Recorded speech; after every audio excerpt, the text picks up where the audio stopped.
Je m'appelle Isla, je suis née et j'ai grandi dans la ville pittoresque de Harrow, un endroit suffisamment petit pour que tout le monde connaisse votre nom et que rien ne reste longtemps secret. Après le lycée, je me suis aventurée à l'université et, peu après l'obtention de mon diplôme, j'ai plongé tête la première dans le secteur de la vente au détail.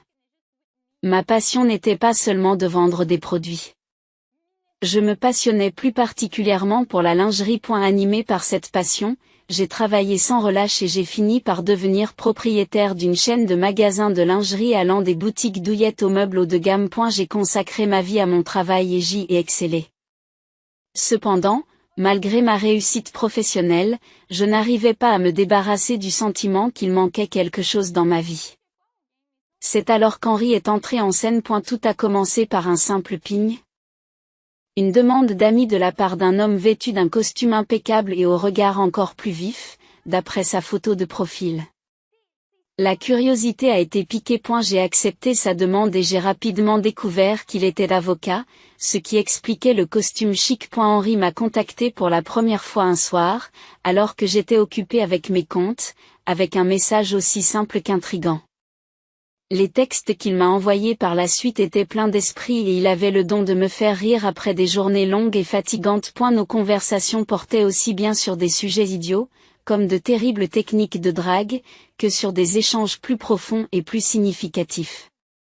Son humour s'accordait parfaitement au mien, faisant de nos discussions un moment fort de ma journée. Un soir, il a suggéré que nous nous rencontrions en personne autour d'un café afin de mettre des visages sur nos messages.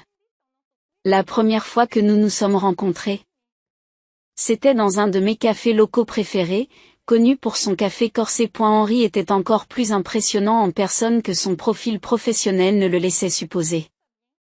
La connexion a été immédiate. Nous avons parlé pendant des heures de tout, des affaires aux rêves personnels, et Henri était sincèrement intéressé par tout ce que j'avais à dire. Après un an d'apprentissage mutuel, Henri a décidé de faire passer notre relation au niveau supérieur. Par une soirée froide, alors que je fermais l'un de mes magasins, il est apparu à l'improviste. Le souffle visible dans l'air froid, il présente nerveusement une petite boîte élégante. Ses yeux étaient sérieux lorsqu'il a commencé à parler, visiblement nerveux à l'idée de ce qu'il allait dire. Nous avons prospéré ensemble, juste toi et moi.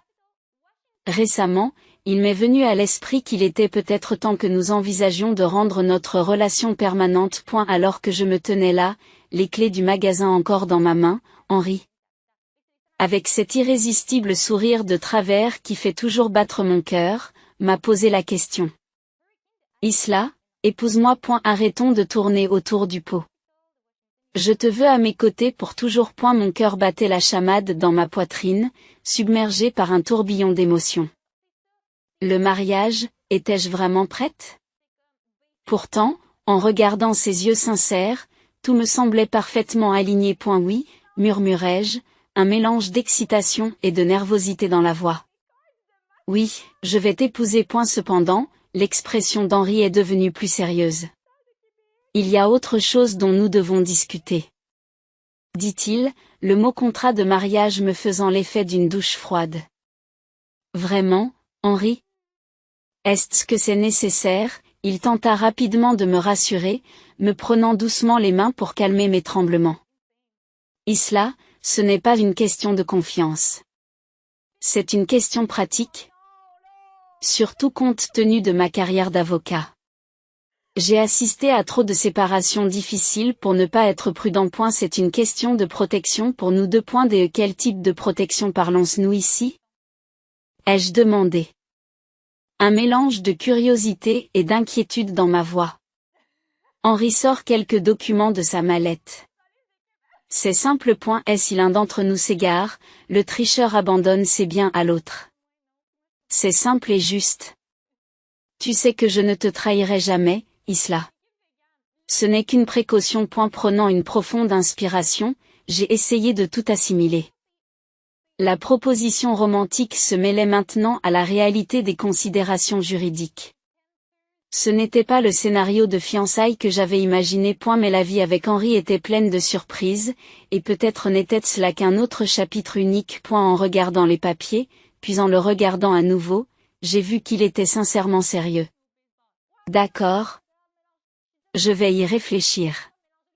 Mais pour que les choses soient claires, Henri, je n'ai pas l'intention de te donner une raison d'utiliser ça contre moi. C'est tout ce que je demande, répondit-il, visiblement soulagé. Nous avons fêté cela ce soir-là dans un restaurant pittoresque, l'atmosphère étant parfaite, la nourriture exquise et le charme d'Henri me faisant momentanément oublier les complexités de notre conversation. Plus tard dans la soirée, alors que nous marchions sous les étoiles, Henri m'a rapproché de lui. Tu sais que je t'aime, n'est-ce pas?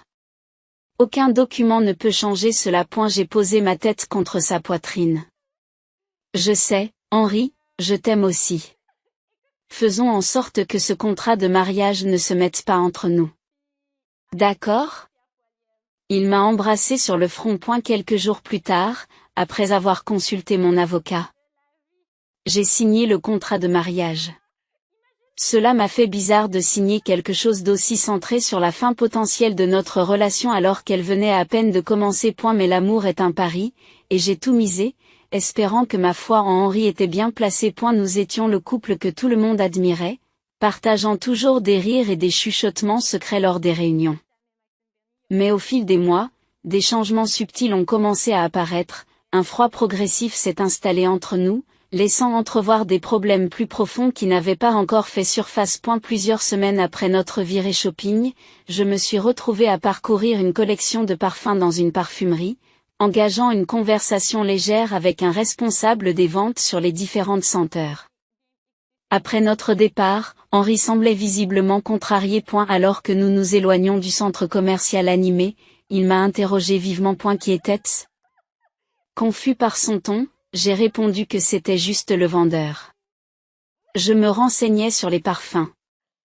Pourquoi?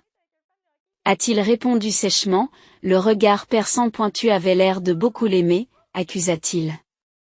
Tu es sérieuse, là? Je me suis arrêtée, choquée par son insinuation. Je parlais de parfum, Henri. Que est-ce qui te prend? Il se moqua et secoua la tête, écartant la conversation tandis que nous continuions à marcher. Oublions ça, rentrons à la maison. Cependant, cet incident a marqué le début d'une tendance inquiétante. Henri est devenu de plus en plus jaloux et froid, boudant souvent ou faisant des remarques sarcastiques chaque fois que j'interagissais avec d'autres hommes. Son comportement a également changé à la maison. Elle est devenue plus renfermée, souvent plongée dans son ordinateur portable ou son téléphone, me laissant dîner seule la plupart du temps. Incapable de supporter la tension croissante, je l'ai confronté un soir dans son bureau. Henri, il faut qu'on parle. Lui ai-je dit fermement, en fermant son ordinateur portable pour capter son attention. Il a soupiré, se frottant les tempes. Istlo, tu ne comprends pas la pression que je subis au travail. Et quand je te vois rire et discuter avec d'autres hommes, ça m'énerve. J'ai l'impression que tu ne respectes pas assez notre relation pour garder tes distances. Et la conversation s'est intensifiée, remplie de frustration inexprimée et de sentiments blessés. La situation s'est aggravée lorsque des amis m'ont dit qu'Henri avait répandu des rumeurs selon lesquelles je flirtais avec d'autres hommes. Henri, tu as parlé de moi dans mon dos? Tu as dit aux gens que je flirtais avec d'autres hommes. Je l'ai confronté, ma colère atteignant son paroxysme. Ce n'est pas comme ça. Il a tenté de s'expliquer, mais mal. J'ai peut-être dit quelque chose, mais c'est seulement parce que je vois comment il te regarde. Je n'en reviens pas. Je l'ai interrompu, exaspéré. Tu n'as pas le droit de répandre des mensonges sur moi. Tu es censé me soutenir, pas me démolir. Après cette vive dispute, les choses se sont un peu calmées entre nous. Un matin, j'ai trouvé un mot d'Henri sur le comptoir de la cuisine. Son écriture habituellement soignée semblait précipitée. Istlo, essayons de recommencer. Rejoignez-moi à l'hôtel Grandview, chambre 181, à 19h10 ce soir. Laissons le passé derrière nous et allons de l'avant. M. Et la note était inattendue. Peut-être s'agissait-il d'une tentative de réconciliation. Avec un mélange d'appréhension et d'espoir, je décide d'y aller. La journée s'est déroulée dans le flou. Mes pensées étaient fixées sur la soirée et la possibilité d'un nouveau départ. Pouvions-nous vraiment repartir à zéro? À l'approche du soir, l'espoir s'est mis à flotter dans ma poitrine. Un oiseau délicat qui ose prendre son envol. Dans un accès de rage. Henri m'a confronté dès que j'ai franchi la porte. Et la femme prodigue est enfin de retour, mugit-il, la voix chargée de dédain. Il faut qu'on parle, Henri. Il s'est passé quelque chose de terrible ce soir, ai-je imploré, ma voix tremblant d'urgence, essayant de combler le gouffre d'incompréhension entre nous. Mais il est resté sourd à mes supplications. D'un geste théâtral, il fit claquer une série de photographies sur la table. Alors explique-moi ça, me demanda-t-il furieusement. Tremblant, j'ai pris les photos. Elle me représentait dans une chambre d'hôtel, dans une position compromettante avec un inconnu que je ne pouvais pas reconnaître. Mon cœur s'est effondré. Henri, je te jure que je ne connais pas cet homme. Je ne l'ai jamais vu auparavant. Le rire méprisant d'Henri me refroidit jusqu'à l'os. Une erreur monstrueuse ou simplement tes actions monstrueuses? C'est en t'épousant que j'ai commis la véritable erreur. Déclara-t-il froidement. Les larmes me montent aux yeux, mais je me ressaisis, déterminé à rester calme. Je n'ai pas fait ça. Vous devez me croire, plaidai-je. Mais Henri est implacable. Te croire? Pourquoi le ferais-je? Tu n'es qu'un menteur et un tricheur, et je vais m'assurer que tu n'auras pas un centime de moi. Je vais porter l'affaire devant les tribunaux. J'y prendrai tout, jura-t-il avec venin, attrapant sa valise préparée à l'avance et partant avec un dernier regard venimeux, claquant la porte derrière lui, le son résonnant dans la maison vide. Dévastée, je me suis effondrée sur le canapé. Mon corps était secoué de sanglots tandis qu'une douleur lancinante me rongeait la tête, brouillant mes pensées. C'était plus qu'un mal de tête. C'était comme si un brouillard s'était abattu sur mon cerveau, rendant les événements de la nuit flous et décousus. C'est alors que j'ai compris, le vin. Je n'avais bu qu'un seul verre. Mais les vertiges et la perte de connaissance étaient inexplicables, trop graves pour une si petite quantité. Cherchant désespérément des réponses, j'ai appelé mon amie Riley, une infirmière. Riley, quelque chose ne va pas. J'ai bu un verre de vin et tout est devenu noir. Je me suis réveillée des heures plus tard, et maintenant Henri a ses photos. Cela n'a aucun sens. Je me suis empressée d'expliquer. Au bout d'un moment, Riley a répondu à Istlo, on dirait que tu as été drogué. Vous devez aller à l'hôpital ou dans un laboratoire et vous faire tester immédiatement. Racontez-leur tout, surtout le vin et vos symptômes. J'ai conduit jusqu'au laboratoire, hébété, l'esprit en ébullition pour recoller les morceaux de la soirée.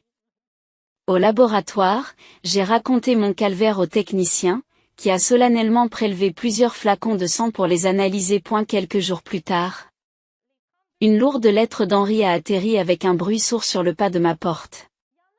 Mes mains ont tremblé lorsque je l'ai ouverte. Mes craintes se sont confirmées. Et la lettre, rédigée dans un langage froid et formel, indiquait qu'Henri me poursuivait pour infidélité, dans le but de me dépouiller de tout ce qui était prévu dans notre contrat de mariage. Le procès était prévu dans un mois. Paniqué, j'ai appelé mon avocat, Jacob. Istlo, viens dans mon bureau. Nous devons élaborer une stratégie, m'a-t-il dit, sa voix m'apportant un peu de réconfort au milieu de la tourmente. J'ai conduit jusqu'au bureau de Jacob, mon esprit fourmillant de tous les scénarios possibles, tous plus intimidants les uns que les autres. En entrant dans le parking, ma détermination s'est renforcée. Je devais me défendre. Dans la présence familière d'Henri, j'ai remarqué qu'il marchait avec un jeune homme, le même individu que sur les photos qui avaient été utilisées contre moi. Instinctivement, j'ai pris mon téléphone et j'ai commencé à enregistrer leur interaction. Je les ai filmés en train d'échanger une enveloppe, que le jeune homme s'est empressé de dissimuler dans sa Wyatt. Une poussée d'adrénaline m'a envahi, alors que je saisissais l'importance potentielle de ce que je venais d'enregistrer. Au bureau de Jacob, j'ai partagé la vidéo. Sa réaction a été immédiate. Ses sourcils se sont froncés d'inquiétude alors qu'il regardait l'échange secret. C'est important, Istlo. C'est très suspect. Je pense qu'il est temps de faire appel à un enquêteur chevronné, a suggéré Jacob. Jacob s'empresse de contacter son ami Wyatt, un enquêteur chevronné qui accepte de se charger de l'affaire. Wyatt n'a pas perdu de temps pour suivre le jeune homme et enquêter sur ses antécédents. Quelques jours plus tard, Wyatt nous a convoqués dans son bureau pour nous informer de la situation. J'ai parlé au jeune homme, commença Wyatt. Le ton grave.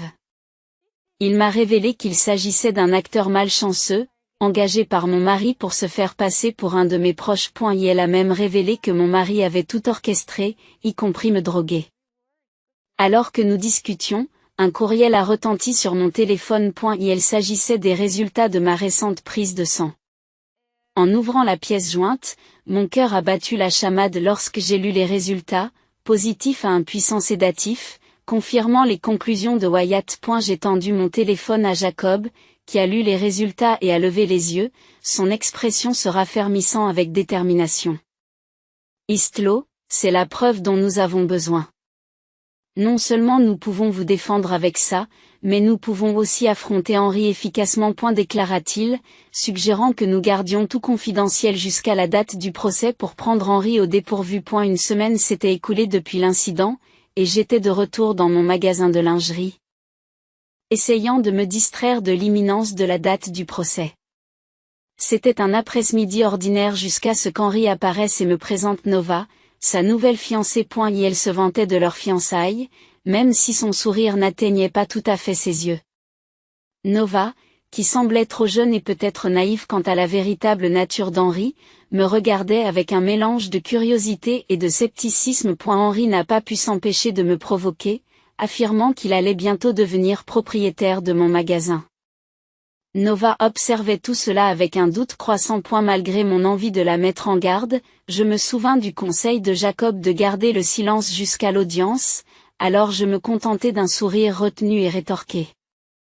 Nous verrons ce que le juge décidera, Henry. Et la date de l'audience arriva plus tôt que prévu. Une atmosphère tendue règne dans la salle d'audience tandis qu'Henry, qui se représente lui-même, ajuste sa cravate avec assurance, prêt à faire sa déclaration d'ouverture. Mesdames et messieurs, commença-t-il. Sa voix est ferme et convaincante. Aujourd'hui, vous allez être les témoins du véritable caractère d'une femme. Henry, qui se tient devant le tribunal, accuse sa femme, Isla, non seulement d'avoir violé leur vœu de mariage, mais aussi d'avoir tenté de porter atteinte à l'intégrité de leur foyer par ses agissements trompeurs. Alors qu'il présentait les photographies sur l'écran derrière lui, la salle d'audience bruissait de chuchotements.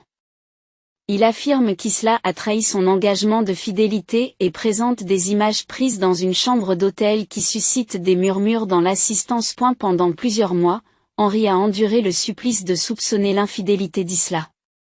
Les preuves photographiques, maintenant exposées, confirment ses craintes les plus profondes. Et elle a marqué une pause spectaculaire, permettant à la gravité de ces révélations d'avoir un impact sur les auditeurs. S'approchant de l'endroit où j'étais assis, son regard s'est fixé sur moi. Henry a soutenu qu'Isla s'était présentée comme une victime innocente piégée par des circonstances malheureuses. Cependant, son ton cinglant et ses mots soigneusement choisis dépeignent une image différente. Et elle a affirmé avec force qu'Isla n'était pas une victime, mais l'architecte de l'effondrement de leur mariage. Sa prestation était calculée. Avec des pauses stratégiques et des regards pointés vers le juge, chaque phrase est prononcée avec la précision d'un avocat chevronné. Et elle a affirmé que les actions d'Isla n'avaient pas seulement endommagé leur mariage de manière irréparable, mais qu'elles avaient également érodé la confiance fondamentale qui soutient toute relation. Alors que le discours d'Henry atteint son point culminant, il lance un fervent appel à la justice. En revanche, l'avocat Jacob, qui représente Isla, se tient debout avec une attitude calme, sa mallette contenant les preuves qui donneront raison à Isla. S'adressant à la cour d'une voix ferme et autoritaire, Jacob a changé le cours de l'histoire. Il défend l'honneur d'Isla et dénonce la tromperie de son mari, Henry. Alors qu'il fait un geste vers le fond de la salle d'audience, un acteur, engagé par Henry, entre, provoquant un remous parmi les spectateurs. Jacob invite l'acteur à raconter sa participation, avec une nervosité perceptible, Le jeune homme avoue avoir été engagé pour un rôle qu'il pensait au départ être une simple farce. Son aveu tremblant a ajouté un rebondissement important au drame qui se déroulait dans la salle d'audience. Je n'avais pas pleinement saisi la gravité de la situation jusqu'à ce que Jacob présente solennellement les résultats de l'analyse sanguine au tribunal. Ces résultats confirmaient qu'Isla avait été mise hors d'état de nuire sans son consentement, droguée par des substances qu'elle n'était pas consciente d'avoir consommées.